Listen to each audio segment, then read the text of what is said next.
سلامونه ستړي مشئ پام وکړئ د دې مهال مهمو خبرونو ته. د بهرنیو چارو وزیر مولوي امیر خان متقي سعودي عربستان ته په سفر تللی. د اسلامي امارت ویان مولوي ذبیح الله مجاهد د نوموړي دغه سفر د دواړو هیوادونو د نیکو اړیکو د لا پیاوړتیا لپاره مهم ګام بللی دی.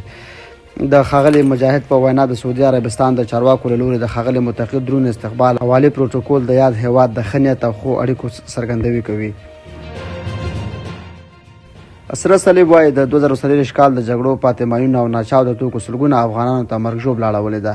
په افغانستان کې د سره صلیب نړیوالې ټولنې ویلي دي چې په افغانستان کې د جګړو پاتې ماینونه او ناچاوده توکو سلګونه افغانانو ته مرګ ژوبله اړولې ده چې ډېری ماشومان دي.